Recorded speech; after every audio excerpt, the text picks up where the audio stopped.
Ok, entonces decíamos que tiene la ventaja que no se especifica el número de clústeres, y la otra ventaja que tiene, que es una ventaja cuando no se tienen tantas observaciones, no se tiene un número demasiado grande de observaciones, es que tiene una representación gráfica en forma de árbol, este método.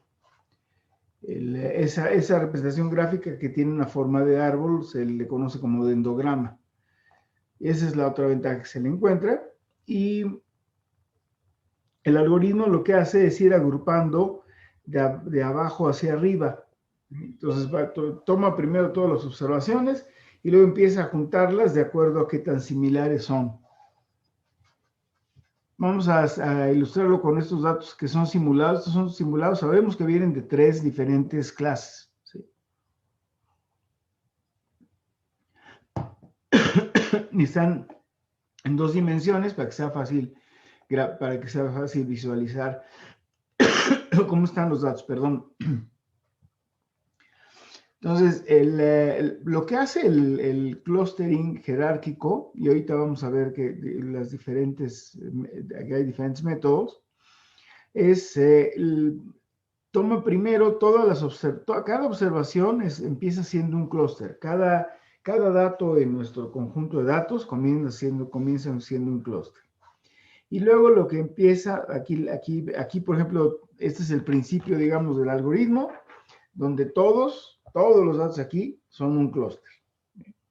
Todos aquí se ven verdecitos en este de acá.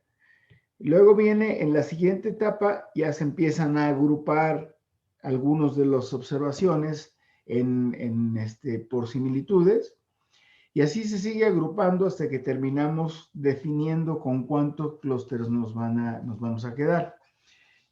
Aquí lo que se utiliza para ver con cuántos clústeres nos vamos a quedar va a ser la gráfica. La gráfica es la que nos va a guiar.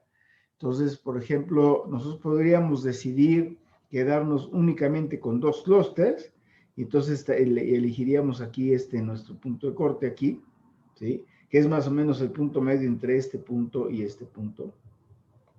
O podríamos elegir este de acá, ¿no? Más o menos, para 3 clústeres. Dependiendo de dónde hagamos el corte, es el número de clústeres. Ahorita vamos a ver el significado de la distancia vertical, pero básicamente en forma gráfica podemos ver dónde tiene sentido de tener y decir tengo tantos clústeres o no. ¿Sí?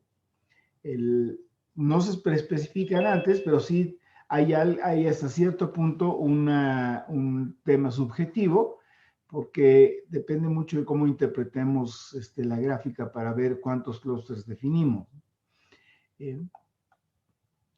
Cada hoja, como les decía aquí, esto se llama un dendrograma, y cada una de estas hojas representa cada una de las 45 observaciones. Aquí, sí. ¿Había alguna pregunta? Ok. Entonces, cada una de estos puntos de aquí representa cada una de las 45 observaciones. Todos estos que están acá. Conforme vamos subiendo en el árbol, en el dendrograma, algunas hojas empiezan a fusionar en ramas, ¿sí? Entonces empezamos a fusionar hojas en ramas. Y seguimos subiendo, el procedimiento sigue subiendo. Mientras más en la parte de abajo estén las fusiones, hay más similitud entre los grupos de observaciones. Es decir, si yo estoy aquí o estoy acá, si estoy aquí, en este punto de acá, hay más similitud entre los conjuntos de observaciones que si estoy acá. Entonces, mientras más abajo estoy, hay más similitud entre el conjunto de observaciones. Las observaciones que se funden conforme subimos en el árbol pueden ser ya muy diferentes. O sea, aquí, por ejemplo, si vemos este grupo de observaciones, vamos a ver este grupo, está acá, y este grupo ya son más diferentes, son más disimilares que cualquier observación que esté por abajo de aquí, por ejemplo, cualquier par de observaciones acá. Entonces, la distancia me está diciendo qué tan disimilares son las observaciones, esa distancia vertical. Y para cualquier par de observaciones, si observamos el punto donde las ramas que las contienen se funcionan, la altura de esa fusión indica qué tan diferentes son estas observaciones, ¿sí? Entonces, estas alturas me están diciendo qué tan diferentes. Por ejemplo, fíjense en este, déjenme borrar aquí ya porque está muy rayado. No, vamos a ponerme acá.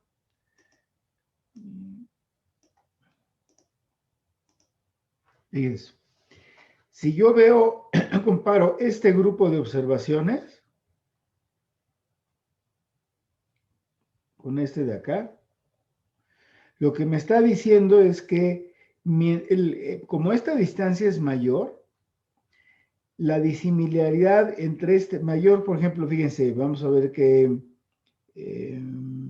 vamos a compararlo con otro clúster acá, con este, para que sea muy evidente la comparación. Si yo comparo esta distancia con esta, me está diciendo que las observaciones que están aquí son más disimilares que las que yo me encuentro en esta rama del dendrograma, ¿sí? Es decir, las que están en esta rama del dendrograma son más similares que las que encuentro en la otra rama del dendrograma. Entonces, la altura de la fusión me está diciendo qué tan diferentes son las observaciones. Mientras más grande es la altura, más diferentes son las observaciones, ¿sí? Entonces, por ejemplo, fíjense en estos dos clústeres, aquí antes de la partición, fíjense entre estos dos.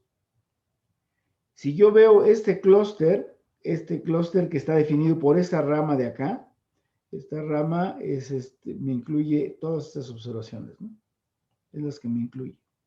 Si yo comparo este clúster con este otro de acá, con el que está, con este segundo clúster, si yo pusiera mi división de los clústeres aquí, lo que me está diciendo es que este clúster es más diferente, tiene más disimilaridades con las observaciones en este clúster que con este clúster, por la diferencia en distancias verticales. ¿Sí? Ahorita vamos a verlo con un ejemplo, vamos a ir viendo cómo se van generando los clústeres. Entonces, lo primero que tenemos que hacer, así como lo hicimos en el K-medias, tenemos que definir una medida de similitud, ¿no? O una medida de diferencia, que normalmente usamos la distancia euclidiana, pero vamos a ver que hay otras posibilidades para utilizar.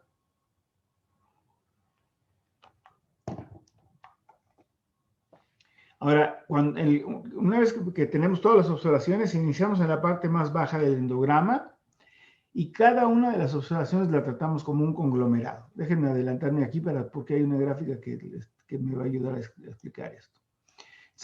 Aquí estoy en la etapa inicial. Entonces, cada observación, en este caso tengo nada más 9 observaciones para poderlo ver gráficamente. En esta primera etapa, cada una de estas observaciones es su clúster, ¿sí? Entonces, aquí tendríamos un total de 9 clústeres, porque cada una de estas es su clúster. Cada una. Luego, lo que empieza es, ya tomó cada una de las observaciones, empezando en la parte más baja del dendrograma, y entonces empieza a ver cuáles observaciones puede empezar a unir en base a qué tan similares son. Si tomamos distancia euclidiana, las primeras observaciones que une son las 7 y las 5. ¿Sí? Entonces, aquí está, en el primer paso, une las 5 y las 7. Entonces, ahorita ya tenemos 5 y 7 en un solo clúster. Entonces, empezamos con 9 clústeres, ahorita ya tenemos 8 clústeres. Uno de los clústeres tiene la observación 5 y 7.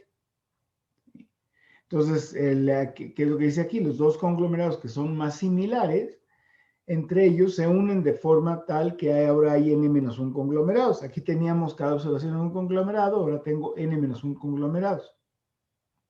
Luego, los dos conglomerados que son más similares entre ellos se fusionan de nuevo, de tal manera que se reduce el número de conglomerados en uno más. Ahora vamos a tener n-2 conglomerados. Entonces, aquí ya tengo este conglomerado y luego veo cuáles son las más similares y veo que la 6 y la 1 son muy cercanas.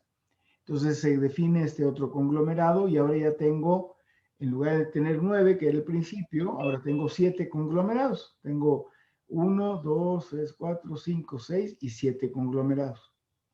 Luego empieza a checar las distancias contra las demás observaciones y encuentra la observación que está más cercana. Entonces, por ejemplo, aquí se iría, dice la 8, ¿qué tan cercana está de estas dos observaciones? Y aquí podría ver, comparar contra la 6, qué tan cercana está contra estas dos observaciones. Entonces, aquí lo que se utilizó, ahorita vamos a ver el tipo de, el criterio que se utiliza para ver qué tan cercano es, va a ser una cosa que le vamos a llamar la función de enlace. Pero aquí, imagínense que aquí mido distancias de acá para acá, y luego aquí mido distancias de aquí para acá, y claramente aquí la distancia entre el 4 y el 1 es mucho más grande que cualquiera de las dos distancias entre el 8, el 7 y el 5. Entonces, el siguiente clúster sería este de aquí. El siguiente clúster es este que me agrupa la 8, la 5 y la 7, y ahora ya tengo n-3 clústeres. Entonces, ahora ya tengo nada más 6 clústeres, que son, tengo el 1, 2, 3, 4, 5 y 6 clústeres. Y así sigue el algoritmo hasta que llega al tope y tengo un solo conglomerado. Entonces, el algoritmo sigue agrupándome hasta que llega a un tope y ya todos están en el mismo conglomerado.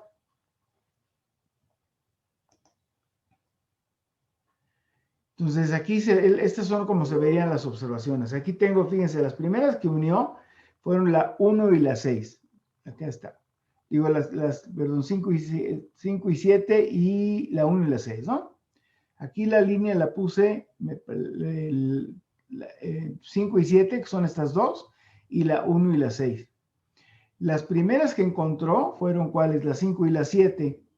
Fíjense que esta línea, aquí es importante que se fijen en esto, esta línea de acá, déjenme ver aquí, esta línea, ahí esto que iba a ser una flecha, ya no fue flecha esto. Déjenme cambiar a ver si puedo cambiar el grosor a esto, sí. Esta línea de aquí y compárenla con esta línea de acá. Entonces, esta línea de aquí está más abajo que esta. Como está más abajo, por eso este lo definió como el primer clúster, porque lo que me está diciendo es que las 5 y las 7 están más cercanas que la 1 y la 6. Entonces, por eso empezó acá. Luego el siguiente fue la 1 y la 6. Y luego imagínense que esta zona sombreada va subiendo. ¿Sí? Aquí está la 5 y la 7, que fue estas dos. Luego la 1 y la 6, es esta. ¿Sí? Luego viene ¿cuál? Luego sigue subiendo la línea, vamos a ir buscando, agrupando, sube esta línea y ahora me encuentro aquí, fíjense, aquí se ve muy claro por qué elige primero el clúster que contiene la 8 junto con la 5 y la 7. Porque si yo voy subiendo mi línea, esta línea la voy subiendo, entonces la primera barrita que me encuentro es esta, ¿no? La de la 8 con la 5 y la 7, es decir, la 8 está más cercana a la 5 y la 7 que la 4 es cercana a la 6 y la 1, por esta distancia entre la 4 y la 1. Entonces, por eso el siguiente clúster que define es este, el 8, 5 y 7. Y así sigue subiendo. Aquí ya el siguiente agrupamiento ya me incluye, aquí la 4, la 1 y la 6 están en un clúster. Fíjense que en este clúster de aquí, en este clúster está la 4, la 1 y la 6. En este clúster de aquí están nada más estas tres observaciones. Y sigue subiendo. Y si yo tuviera que definir aquí cuántos clústeres tengo, aparentemente tengo dos clústeres. Haría mi división aquí y tengo dos clústeres, dos agrupamientos. ¿Sí? Si yo me voy, fíjense, vamos a poner que yo me voy por esta de aquí que tengo tres clústeres. aquí me quedaría un clúster con una sola observación. Entonces, pues yo decía que la cuestión gráfica es importante aquí porque no elegiríamos 3 clústeres porque me estaría dejando uno de los clústeres con una sola observación. Bueno,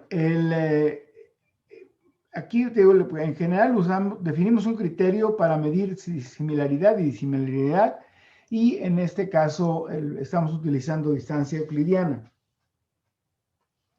Ahorita vamos a ver que hay 3 tipos de enlaces para definir cómo agrupo estas observaciones. Aquí, en este caso se utilizó el enlace completo. Ahorita lo vamos a describir cuál es el enlace completo. Y en base a eso se fue agrupando los datos y subiendo en el dendrograma hasta que llega un punto que definimos ya me quedo aquí y tengo 2 clústeres únicamente para este conjunto de datos. Ahora, el concepto de diferencia o no similaridad, fíjense, aquí hay dos conceptos importantes. Uno, se agrupan en base a similaridad y después se van formando los clústeres también en base a un concepto de disimilaridad. El concepto de no similaridad o disimilaridad o diferencia se hace mediante una cosa que le llamamos el enlace, la función de enlace, el linkage. Y hay 4 tipos de linkage que se utilizan en general. Uno que se conoce como el linkage completo, otro que se conoce como el linkage promedio, otro como el mínimo y otro como el linkage centroide. Y aquí están las definiciones de cada uno de estos enlaces. Por ejemplo, en el completo es la máxima diferencia entre los conglomerados. Es decir, por eso se fijan, hace rato cuando vimos en la gráfica esta, medimos la diferencia entre 4 y 6, 4 y 1, y entre 5 y 7, entre 8 y 5 y 8 y 7, y la diferencia entre 4 y 1 fue la máxima, ¿no? Entonces, en el enlace completo, toma la máxima diferencia entre conglomerados, calculamos todas las diferencias entre las observaciones, entre los conglomerados, y registramos la mayor de estas. Por eso el 8 entró a formar parte del clúster en la tercera iteración. Esa es la función de enlace completa. La función de enlace mínima lo que hace es toma la mínima diferencia entre conglomerados, calculando todas las diferencias entre pares de observaciones y registra la más pequeña. Entonces, en el completo registra la mayor de las diferencias, en el mínimo registra la más pequeña. En el promedio tomaría la diferencia media entre conglomerados. ¿Sí? Entonces, en el promedio, lo que habría hecho esto en promedio es poner aquí, el promedio entre estas dos está por acá, ¿no? Entonces, habría tomado la diferencia entre este y el promedio de esas dos observaciones, y aquí el promedio también hubiera estado acá, entonces me tomaría la diferencia entre 4 y este promedio, y entre el 2 y el promedio, ¿sí? Para definir cuál es el siguiente conglomerado. Entonces, ese es el enlace de promedio. Y el centroide, que lo que hace es la diferencia entre el centroide del conglomerado A y el centroide del conglomerado B. Es lo que son los 4 tipos de funciones de enlace que utilizamos para ir construyendo los conglomerados. ¿Hasta aquí estamos más o menos claros cómo funciona este rollo? Sí, profe. Yo sí tengo una duda, profe. Sí, dime, Jimena. ¿Estos como que se construyen de reversa? O sea, bueno, de abajo hacia arriba. Ajá. Ah, ok. Sí, se construyen de abajo hacia arriba. Siempre empezando, cada observación es un conglomerado y luego se van agrupando para construir el dendrograma. Ok. Los enlaces completo y promedio son los que más se utilizan porque son los que tienden a generar endogramas que se vean más balanceados. Ahorita vamos a ver la diferencia en las diferentes funciones de enlace, para que vean a qué nos referimos con más balanceado. Pero son los más utilizados. El algoritmo es muy sencillo. Se inicia con las n observaciones, siendo una de las observaciones un clúster. Y una medida euclidiana de las n elegidas 2 diferencias, ¿no? Tenemos n elegidas de 2 en 2, son un número de diferencias que tenemos. Cada observación al principio se trata como su propio conglomerado. Y luego para i igual a n-1, aquí vamos desde la última, desde n hasta n-1, n-2, n-3, hasta 1, hasta que me quedo con un solo conglomerado. Se examinan todas las diferencias entre conglomerados, entre los i conglomerados, y se identifican el par que son menos diferentes. Menos diferentes de acuerdo a la función de enlace que se eligió, completo, promedio, mínimo o el centroide. Entonces, se eligen los conglomerados que son menos diferentes y se fusionan esos dos conglomerados.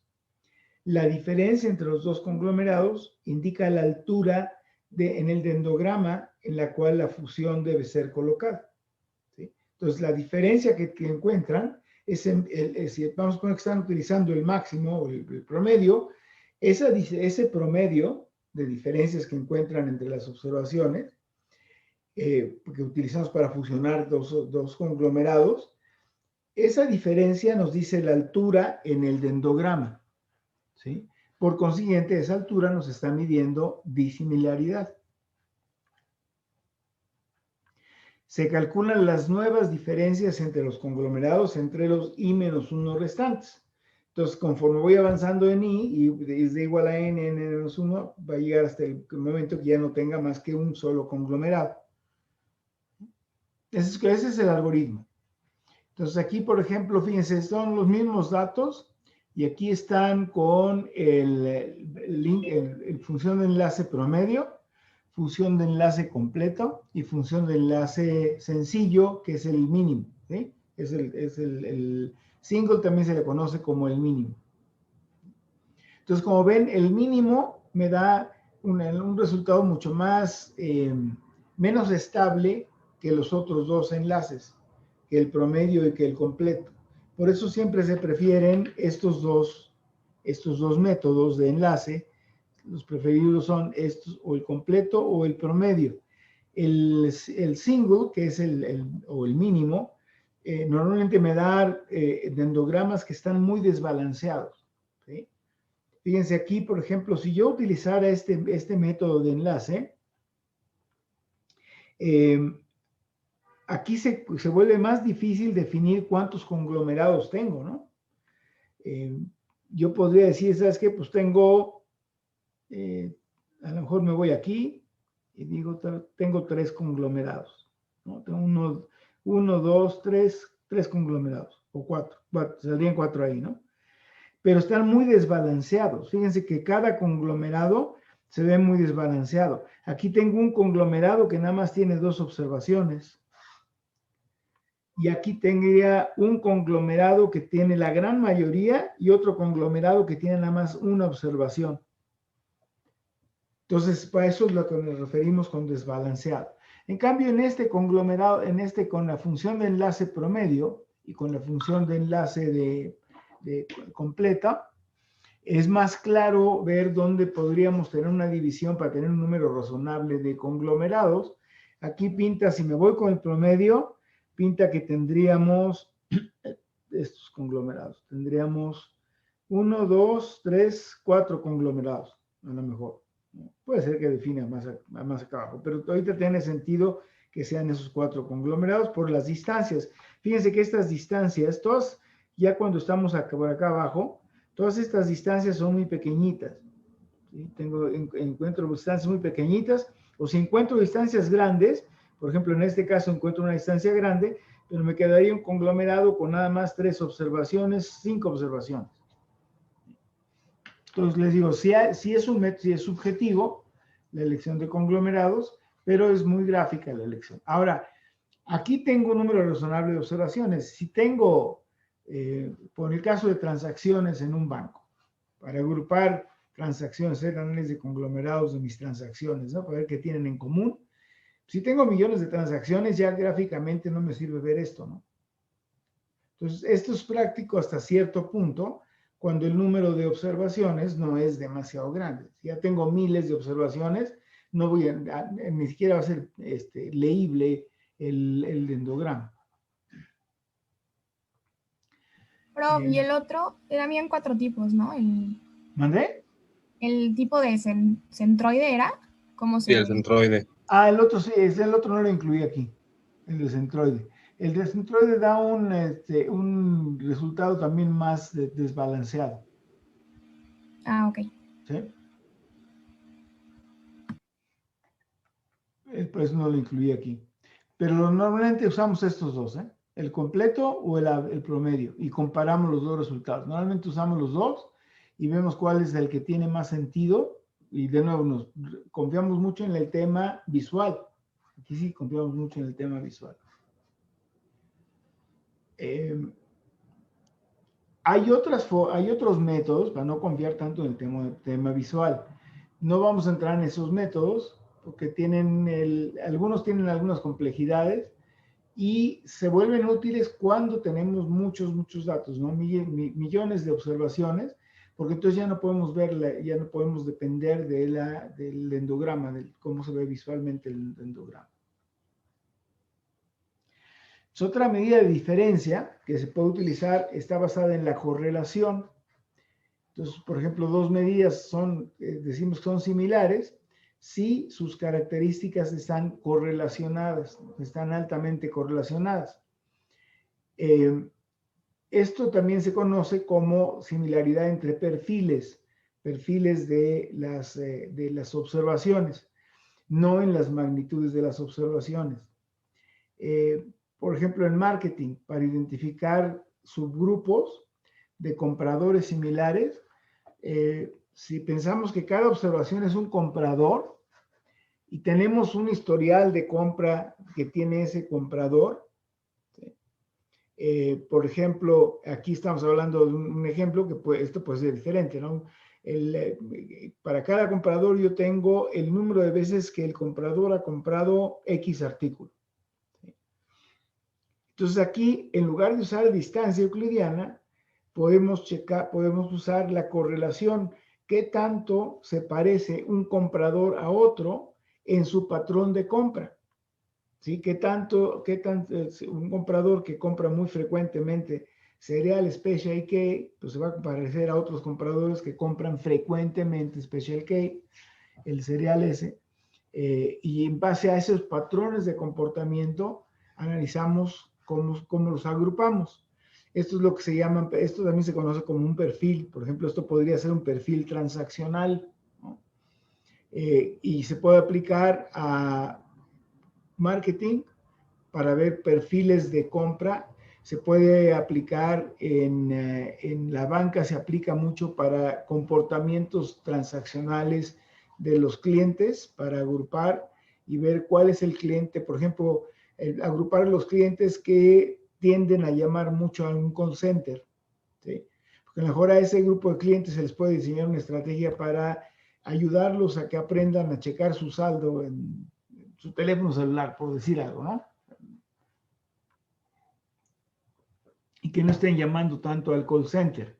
Entonces son patrones de comportamiento lo que medimos aquí, y entonces lo que buscamos es una medida de similaridad basada en correlación, es decir, qué tanto se parecen los comportamientos de los clientes, ¿no? Entre ellos. Ahora, temas que tenemos que considerar desde la perspectiva práctica en análisis de conglomerados. Para el método jerárquico, ¿se deben estandarizar las variables o no?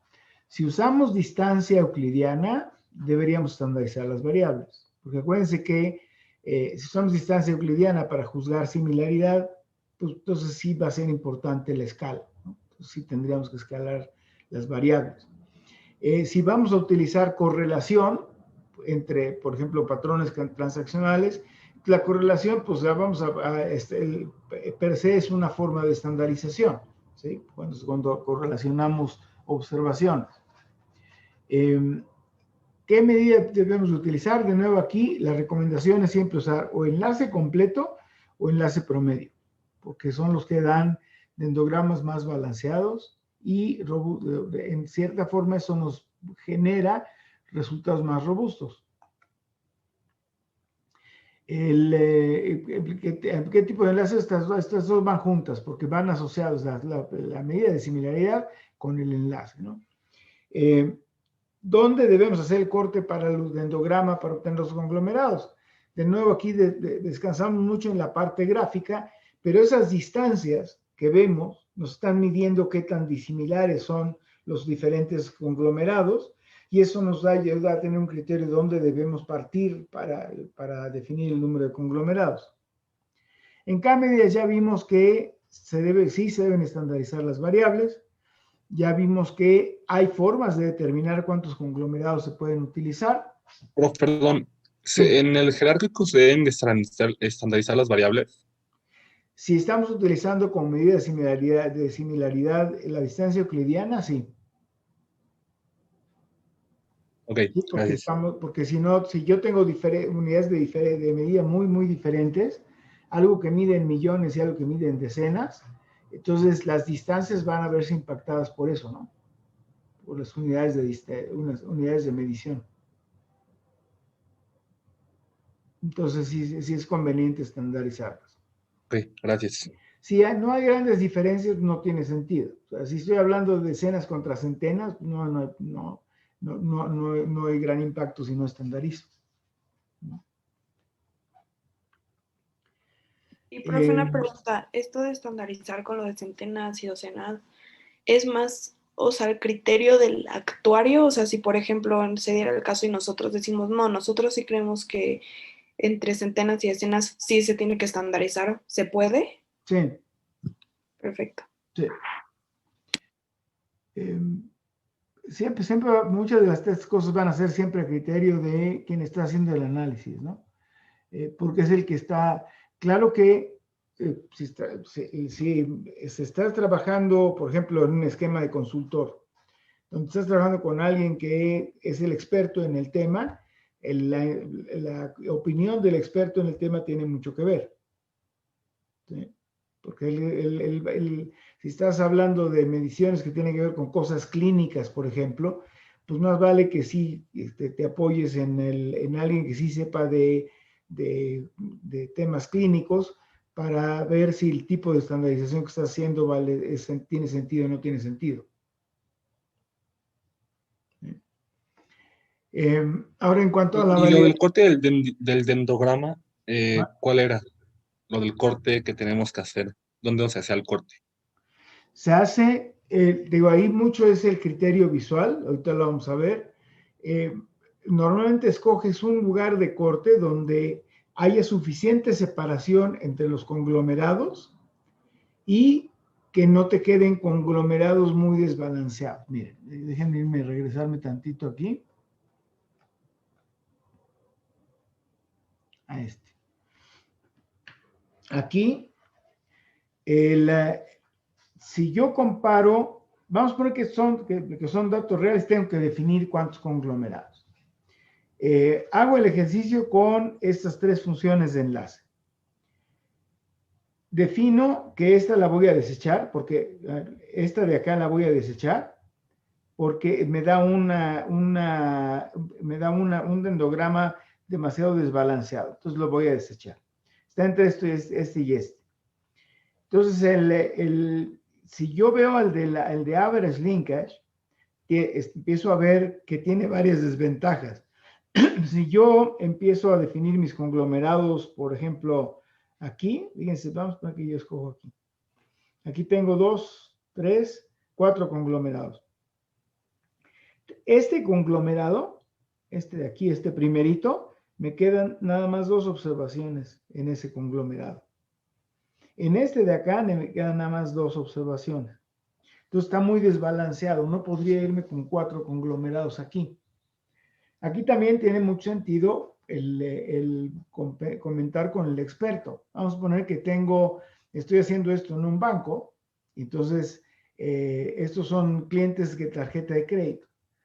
Entonces el experto que ya trabaja toda su vida en tarjeta de crédito dice, no, pues yo creo que los clientes generalmente los agrupamos en 3, 4 grupos máximo, no más eso. Entonces, si escojo este método, me quedaría con 4 clústeres aquí, 4 conglomerados. En cambio, si me voy a este método, digo, aquí mira, yo escojo 4 conglomerados aquí, ya los conglomerados que me quedan están mucho más balanceados. No me quedan casos extremos como este, donde tengo un conglomerado que nomás tiene 2 observaciones. Entonces ya se ve más balance en mis observaciones dentro de los conglomerados.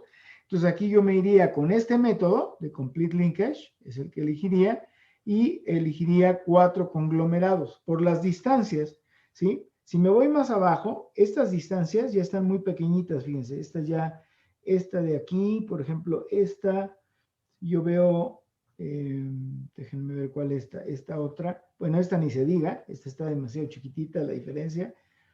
Entonces, aquí tendría sentido por las distancias, por estas distancias que tengo aquí. Me está diciendo que las distancias, acuérdense que qué tan diferentes son los conglomerados. Entonces me está diciendo que hay suficientes diferencias entre este conglomerado y este de acá, que son suficientemente diferentes, esos dos conglomerados. Entonces siempre comparamos cuando estos dos. Ahorita vamos a ver, vamos a hacer un ejercicio en R y luego vamos a hacerlo con datos, que ya sabemos cuántas clases son, para ver si el método, y comparar los dos métodos, el de K-medias y el jerárquico, para ver cuál nos da un resultado más congruente con lo que sabemos que es en realidad lo que está sucediendo. Perfecto, gracias. Sí. Entonces, déjenme irme, estaba acá. Ok. Ahora hay diferentes técnicas para asignar un valor P a un conglomerado para evaluar si existe evidencia que el conglomerado existe o no existe, ¿sí? Se pueden hacer pruebas estadísticas para ver. Mi hipótesis nula es que el conglomerado no existe contra la alternativa que sí existe. Pero la desventaja es que ha habido varios intentos de hacer esto y ninguno ha sido. ¿Se está viendo la pantalla? Porque yo no estoy viendo aquí. Sí, pero vemos la presentación. Ah, ok. Sí. Es que en mi iPad no estoy viendo nada. Entonces, por eso diga, caray, fíjense qué está pasando. Bueno, entonces, les decía, hay formas de hacer esto con p-values, calcular estadísticas para probar la hipótesis de que existe un conglomerado que no existe. Sin embargo, ninguno de los métodos que se han desarrollado ha tenido un consenso de que es el método adecuado, un método robusto. Entonces, la realidad es que sigue dependiéndose mucho de un tema subjetivo, ¿no? El tema de outliers también es importante. Como el K-medias y el método jerárquico asignan observación a un conglomerado de acuerdo a un criterio de similaridad, ¿no? Si tenemos outliers, eso puede distorsionarme los conglomerados y puede ser que ese outlier en realidad no pertenezca a ningún conglomerado.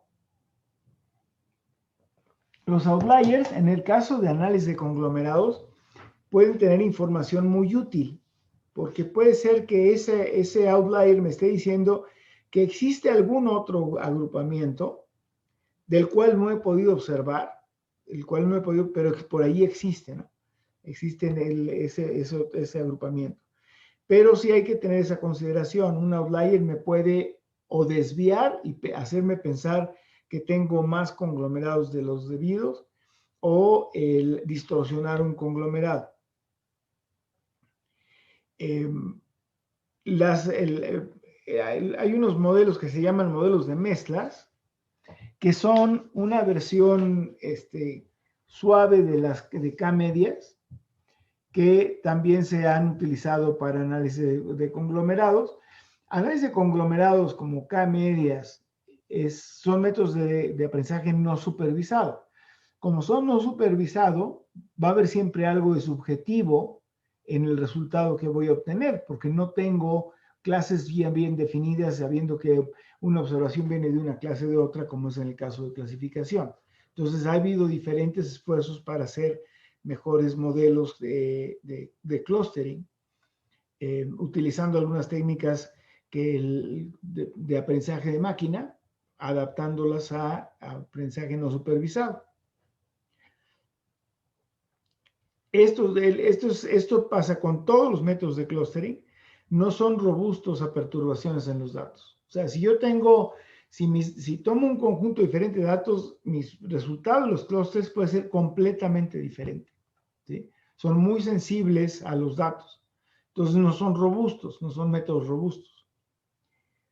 Y por la sensibilidad que tiene el algoritmo, a la medida de similitud, ya vimos las diferencias en los endogramas, ya vimos que la medida de similitud y el enlace impactan mucho en la forma del dendrograma. Entonces se debe hacer el clustering variando estos parámetros y analizando el resultado. Analiza con función de enlace completo, función de enlace promedio, a lo mejor puedo meter a los otros dos, y entonces defino ya en base a qué tan balanceado se ve ese dendrograma, cuál es el método que vamos a utilizar. Y la otra consideración aquí es que por lo mismo de que son métodos no robustos, vale la pena hacer el clustering con subconjuntos de datos para tener una idea de qué tan robustos son, utilizando esquemas tipo lo que vimos de remuestreo. Un esquema de remuestreo, tomo una muestra de mis datos, hago el ejercicio de clustering, tomo otra muestra que puede ser por bootstrap, ¿sí? Aquí validación cruzada, que en capas no tendría mucho sentido porque no tengo una variable clasificadora, pero sí puedo utilizar métodos de bootstrapping para seleccionar diferentes muestras y ver cómo me quedarían mis clusters con diferentes muestras para ver y evaluar así qué tan robusto es el método. Eso también se puede hacer. Ahora vamos a R.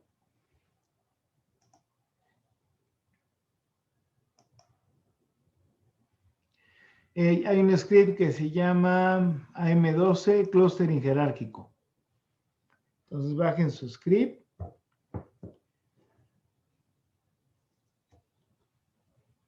Y corran nada más hasta la línea, a la línea 14, porque vamos a empezar desde la simulación de los datos. Ay, me equivoqué, aquí tengo...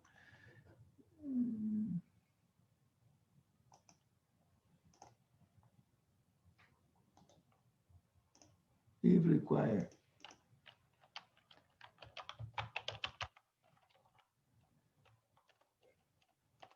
Había un error ahí en require, en la palabra require. Entonces me dicen que ya están listos.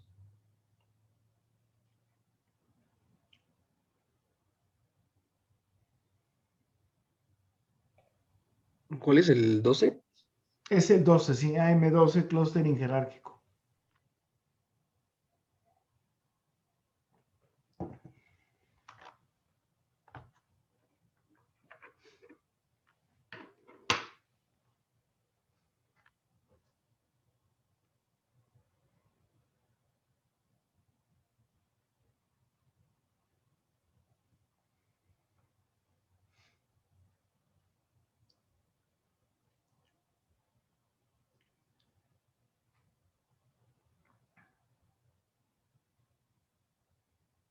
¿Solo hasta la 14, prof?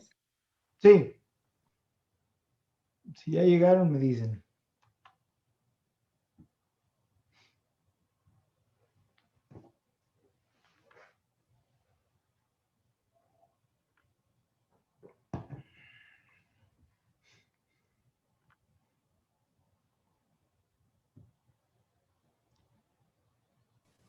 Listo, prof.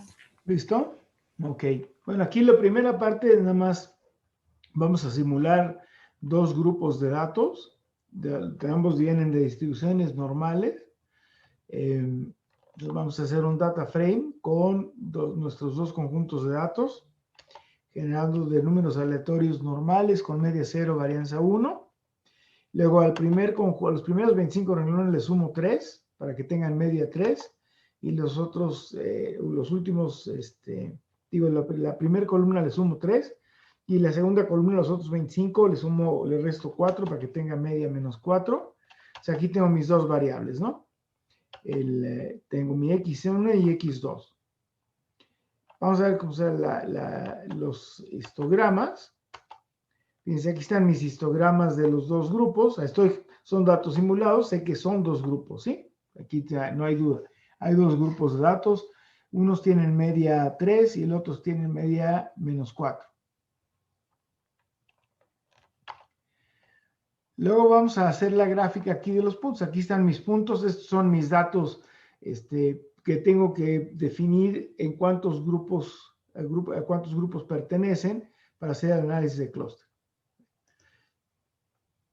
Ahora, vamos a empezar, vamos a ver cómo se empiezan a ver estos métodos. Vamos a utilizar el método jerárquico con enlaces completo, mínimo y promedio.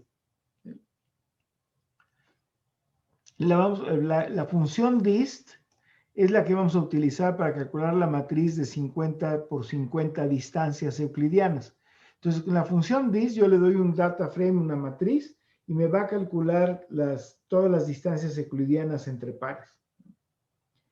Entonces yo podría hacer esto y empezar a ver cuáles son los pares que me dan más las distancias más pequeñitas, ¿sí? Entre cada uno de los pares, para hacer todo ese rollo.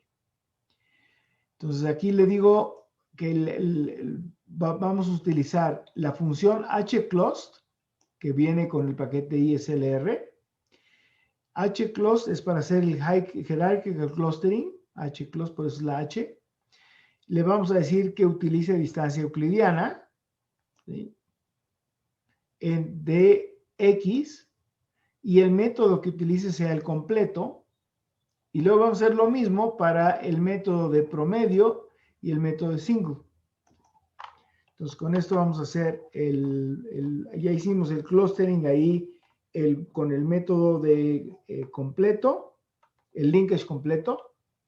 Ahí estamos haciendo el clustering con la función de enlace de promedio. Y aquí estamos haciendo el clustering con la función de enlace single o mínima, que también se le conoce. ¿Sí? Para graficar los dendrogramas, utilizamos la función plot. Entonces, plot detecta que este es el resultado de una función que calculó un dendrograma por el método jerárquico. Entonces vamos a decirle plot al enlace, con el enlace completo.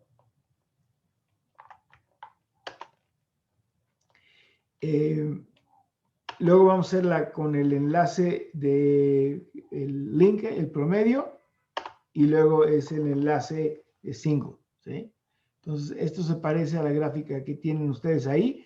Fíjense que estos son otros datos, son datos simulados diferentes, pero aquí podemos ver claramente que el enlace single, el sencillo que me da el mínimo, uso mis distancias mínimas, es menos balanceado que el completo. Fíjense ustedes que en el completo, tanto en el completo como en el promedio, pinta que lo natural sería tener dos clústeres. ¿Sí? Aquí, fíjense, aquí estarían mis dos clústeres para el método. Aquí tengo mis dos clústeres y aquí tengo mis dos clústeres. Para el método del single linkage, ahí no está nada claro. Fíjense, si yo me voy con dos clústeres, me quedaría un clúster con una observación y todas las demás observaciones en el otro clúster. Si me voy con 4 clústeres, me daría 2 clústeres, tendrían una observación nada más cada uno, y el resto de las observaciones quedarían en los otros dos agrupamientos. Entonces, claramente no da un buen resultado la función con la función de enlace single. Entonces nos iríamos con cualquiera de los dos, y cualquiera de estos dos métodos me está diciendo que tengo dos clústeres. Aquí me está diciendo que el número de clústeres es igual a 2. Ahora, aquí sabemos también, aquí ya sabemos que vienen de dos grupos. Entonces, se confirma pues lo que ya sabíamos, que viene de dos grupos.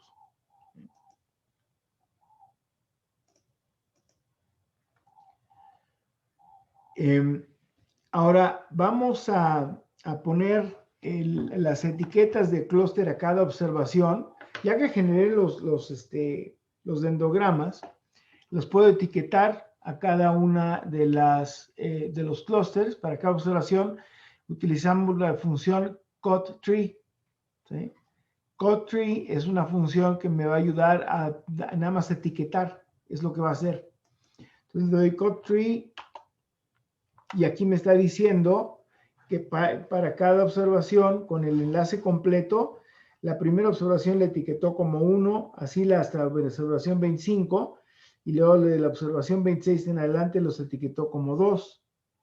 Con el de promedio, las etiquetó también como 1 y 2, las primeras 25 como 1, las segundas como 2, y para el single me etiquetó todas como 1, ¿sí?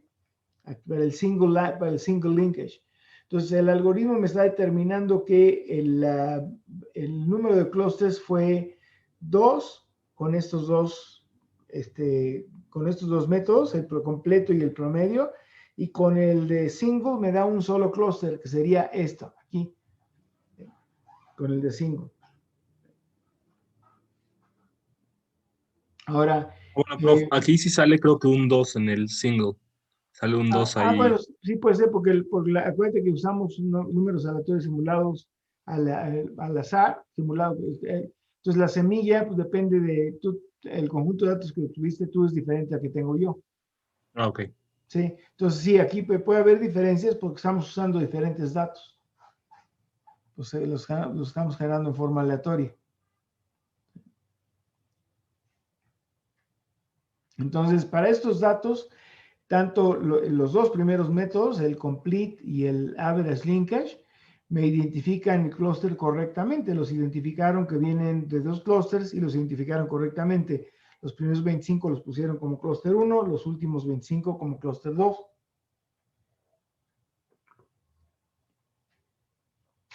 Si eligiera 4 clústeres, entonces aquí en el single, por ejemplo, si elijo 4 clústeres, esto es lo que me da, fíjense, aquí me da un clúster en mis datos, ¿no? A ustedes les puede dar diferente. Aquí nada más me dio una observación en el clúster 2, si elijo 4 clústeres, que sería el irme aquí a esta línea de acá, 1, 2, 3, 4. ¿Eh? O sea, aquí tengo nada más una observación en el clúster 2, y en el clúster 1 me está asignando las primeras que... No, sí, este es 2, y luego 3, y hay un 4. Entonces, esta me le está asignando, venme acá la grafiquita, esto le está asignando al 2, al 4, y el resto lo está asignando al 1 y al 3. Al clúster 1 y al 3. ¿Sí? Entonces tengo dos clústeres aquí que tienen una sola observación cada uno. Si yo elijo cuatro clústeres aquí. ¿Sí? Entonces, aquí les digo, es fácil checar cuál nos dio el resultado correcto, porque sabemos cuál es la respuesta. Sabemos que son dos grupos nada más, dos poblaciones. Si quisiéramos utilizar la distancia basada en correlación, entonces se puede utilizar la función as.dist, y esta matriz lo que hace, esta función asDist, lo que hace es convierte una matriz simétrica en una forma en la que la función, ¿se acuerdan la función hclose que ya utilizamos también cuando vimos, ¿qué vimos? Componentes principales. usamos un paquete que tenía esta función para visualizar el trollo era BH algo así, no me acuerdo el nombre de la función. Pero esas funciones también se pueden utilizar para visualizar aquí. Entonces, la función hasDist convierte la matriz de tal manera que la función hclose reconoce como una matriz de distancias, pero no son distancias, en realidad aquí no van a ser distancias, van a ser correlaciones, ¿sí? Entonces aquí, por ejemplo, vamos a generar datos, una normal, voy a generar datos de 3 poblaciones, ¿sí? 30 datos de cada una de las poblaciones, y vamos a utilizar la función hasDist, ¿sí? Como de 1 menos la correlación de la transpuesta de X. Entonces, esta es esta matriz. DD es esto. Miren, vamos a ver cómo se ve aquí.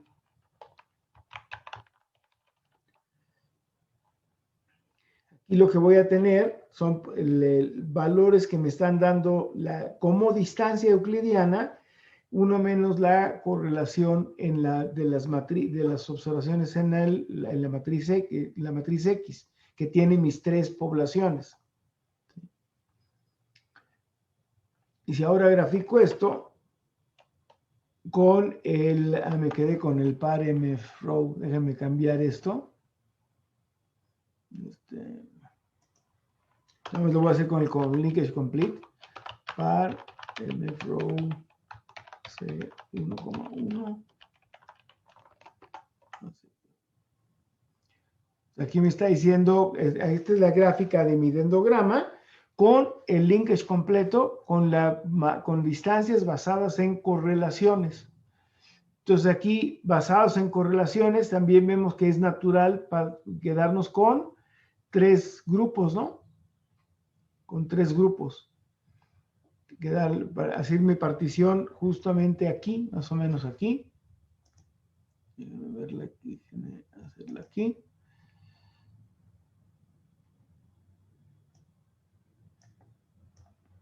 No me está haciendo la grafiquita. Estaba rayándolo aquí con esto y no me... es que utilicé color blanco, por eso estaba yéndose. Aquí estoy haciendo la partición aquí.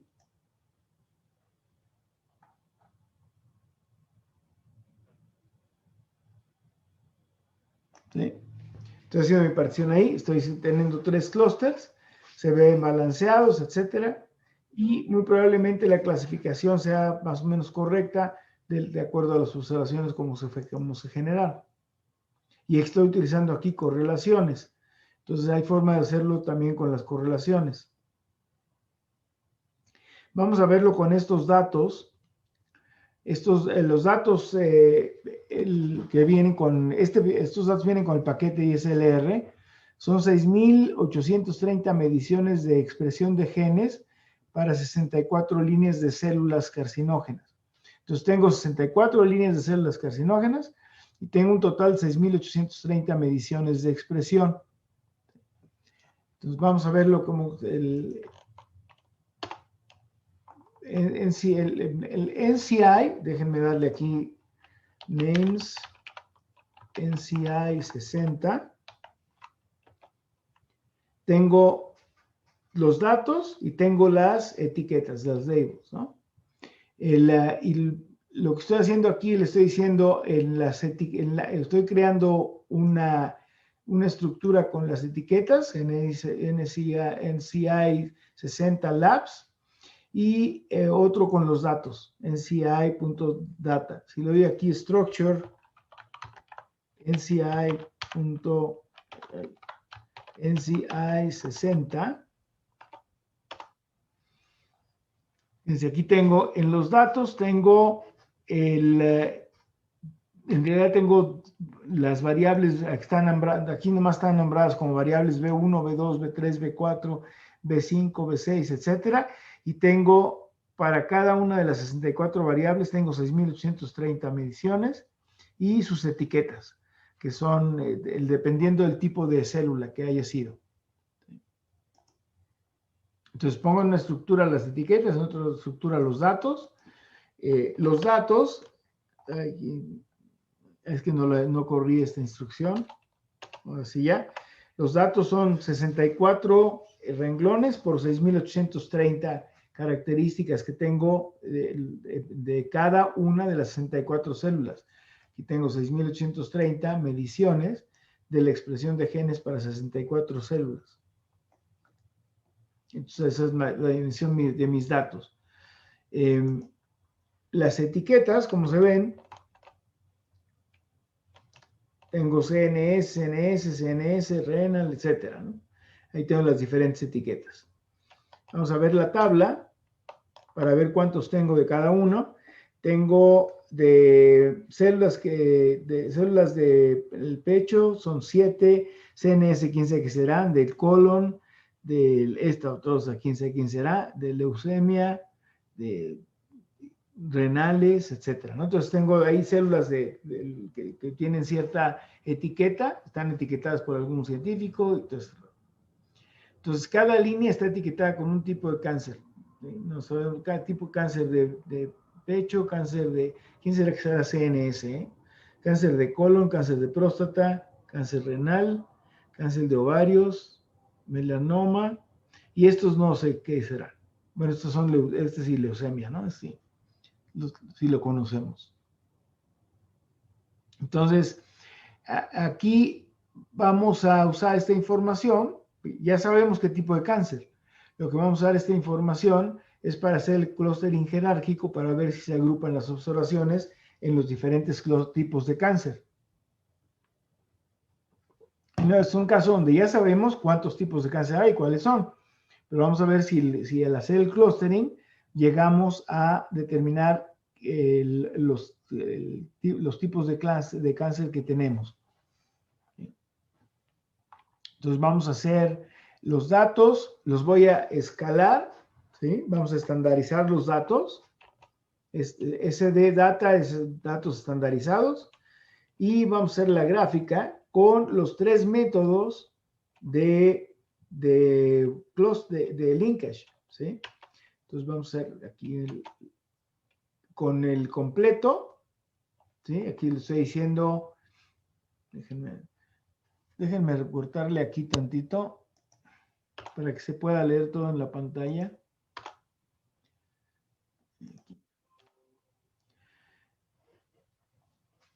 Voy a hacer la gráfica aquí de la función hclust aplicada a los datos que tengo ahí de las células. Como labels voy a utilizar los NCI Labs, las etiquetas que ya tengo de los datos. Aquí va a ser con el enlace completo. El siguiente va a ser enlace promedio y el sencillo. Entonces ya hice el par-mfrow, nomás para que no se me olvide, voy a darle aquí par-mfrow. Y pues 1,1, para que no se me olvide. Entonces ya hice data par-mfrow, ya puse los datos ahí, vamos a hacer las gráficas.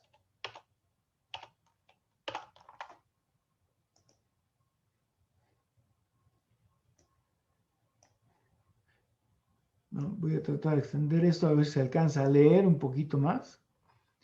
Entonces aquí está cómo me los agrupó, ¿sí? Aquí con el promedio, este es con single linkage, average linkage y complete linkage, ¿sí?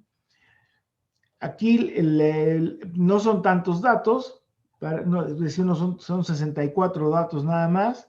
Tendría que a lo mejor reducirles el tamaño de la letra para poder ver. Pero puedo checar más o menos si me estuvo agrupando bien. Por ejemplo, aquí me puso bien leucemia contra leucemia, etcétera. Aquí me puso renal y por acá debe andar otro renal. También por ahí debe andar otro renal. Déjenme ver cuántos teníamos acá. Aquí vimos cuántos teníamos. Por ejemplo, renal tenemos 9, leucemia tenemos 6. Cáncer de pecho 7, cáncer de mama 7, cáncer de melanoma son 8, etcétera. Entonces está bastante dispersa el número de los tipos de cáncer aquí que tenemos, pero aquí me está agrupando. Y aquí si tuvieran que elegir un enlace, una función de enlace, ¿cuál elegirían?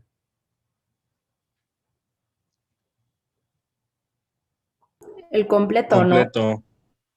El completo, ¿no? Sí, definitivamente el completo es el que me da más balanceados los datos. Ahora, en teoría esto se hace sin saber qué tipo de cáncer es para ver cómo se agrupan los cánceres, ¿no? Sabiendo qué tipo de cáncer es, aquí lo que ayudaría sería mucho un experto que dijera, pues sí, es que sabes que este tipo de cáncer que se llama NSLC, sí se parece mucho al tipo de cáncer de mama, por ejemplo. Entonces eso ayudaría mucho para decir, para checar si sí tenemos congruencia en lo que estamos viendo, lo que estamos haciendo con nuestro clustering. Pero sí nos iríamos con este clustering jerárquico. ¿Y cuántos clústeres elegirían aquí?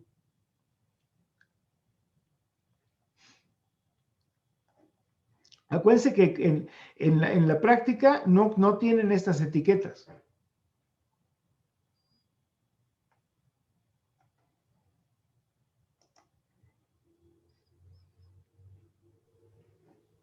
Fíjense en las distancias que tenemos aquí, ¿sí? Fíjense en las distancias y fíjense cómo quedan algunos de los clústeres si se hacen un corte, por ejemplo, aquí, les va a quedar un clúster con 4 diferentes células nada más, etc. Entonces pinta como que el corte se podría hacer, fíjense esta línea de acá, el corte se podría hacer aquí.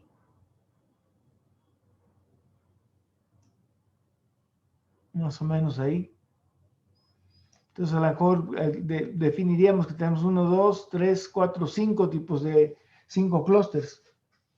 No checa con el número, tenemos diferentes, no checa con los diferentes tipos de células que tenemos, pero sin conocer estas etiquetas, pues tenemos que tomar un criterio y decir, ¿sabes qué? Pues yo pienso que hay 5 clústeres. Ahí, ¿qué quedaría? Ahí ya con el experto, sentarse a revisar, a ver, mira, me quedaron estas células con estas características en estos clústeres, ¿tiene sentido o no tiene sentido? Entonces ya él diría si tiene sentido o ella diría esto sí tiene sentido o no tiene sentido. ¿Sí? Porque en la práctica estas etiquetas no las conocemos. Prof, no entendí muy bien esto. O sea, hacemos el corte y cuáles son los clusters que contó, que fueron 5. Aquí, ahorita déjenme volverlo a poner mi línea. Aquí me fui a esta altura, ¿no? 1, 2. No me podría ir aquí, fíjense. Me podría ir aquí porque me queda más o menos bien. Si me voy aquí, me voy a ir a esta altura. No, pero esta Quedarían fíjense, 3, ¿no, profe? me queda un clúster aquí nada más. Me queda un clúster con una observación nada más. Entonces, definitivamente esta no sería. Entonces sería la que dibujé hace ratito, que sería como esta, ¿no? Donde tengo en realidad 1, 2, 3, 4, 5 clústeres. Ok, ya ¿Sí? entendí de dónde. Sí, perfecto, gracias. Ok. Entonces me quedarían 5 clústeres aquí. Que no cheque con el número de tipo de células de cáncer que tengo, pero si no tengo esta información, pues es a lo que tengo que llegar. Acuérdense que todos estos métodos de aprendizaje no supervisado tienen un elemento subjetivo.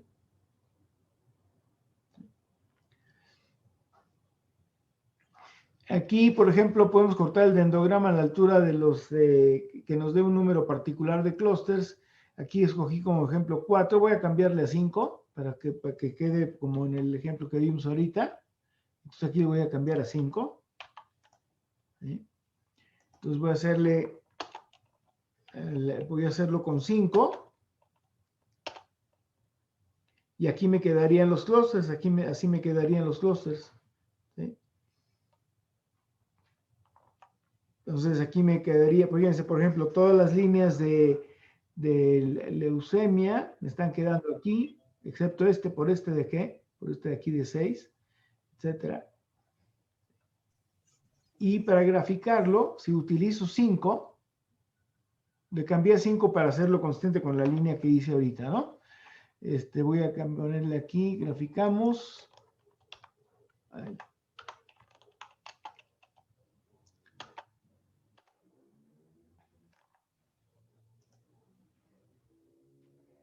Está 1, 2. Ay, no le cambié. Aquí le dejé en 4 que estaba que es lo que estaba en el script. Aquí estaba en el 4. Pero fíjense, con este ejemplo de aquí, déjenme, ¿por qué no me lo cambió aquí a 4? A 5. HC cluster out.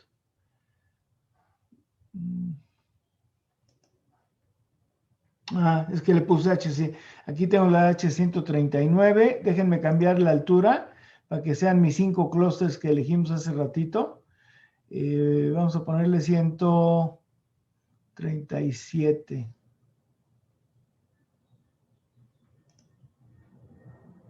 Vamos a ponerle aquí 137.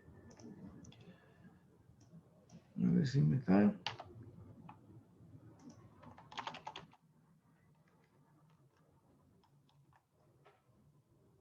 Fíjense que ya definiendo estos clusters me queda 1, 2, 3, 4, los 5 clusters, ¿no? Entonces aquí fíjense que con estos 5 clusters, prácticamente todos los casos de leucemia, de leucemia me quedan aquí, en este lado de este clúster. Me queda aquí cáncer de mama, de colon, me quedan por acá. O sea, sí coincide que hay muchos de los tipos de cáncer que sí coinciden en el clúster correcto, ¿no? Pero no todos. No todos porque pues, es un método de aprendizaje no supervisado. ¿Sí? Entonces, vamos a ver acá.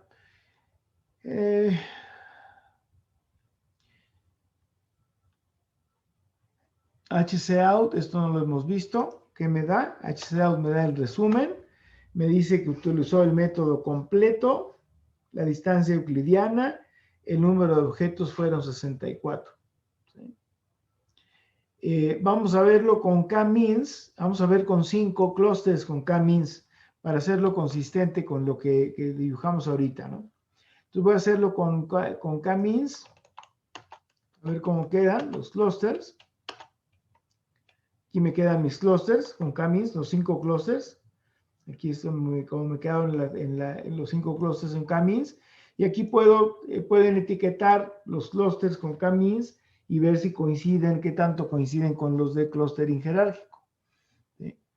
Esto lo vamos a hacer vamos a hacer en la próxima clase un ejercicio con datos reales de los cuales vamos a saber de dónde vienen y van a comparar el método de K-means con el método jerárquico. ¿Vale? Entonces tiene mucho de subjetivo. Si quieren prenden sus camaritas para verlos un ratito. Ya, en teoría en agosto ya vamos a estar en el campus para identificarnos. Les decía, cualquiera de estos dos métodos tiene algo subjetivo. El de K-means, en lo personal yo prefiero K-means porque tenemos 3 métodos para evaluar el número de clústeres que sí debemos de tener y no dependemos de la visualización de un dendrograma, que ustedes vieron cómo se ve con 64 observaciones, imagínense cómo se ve con 1000 observaciones, un dendrograma. Entonces va a ser mucho más difícil hacer una interpretación gráfica del dendrograma si tenemos una cantidad muy grande de datos, ¿no? Entonces, por eso es preferible el método de K-means, pero como son no supervisados, siempre vale la pena pues, comparar los dos métodos y ver cuál es el que nos da algo que tiene más sentido desde el punto de vista del área en la que estamos trabajando, ¿no? ¿Alguna duda, comentario, queja? ¿No?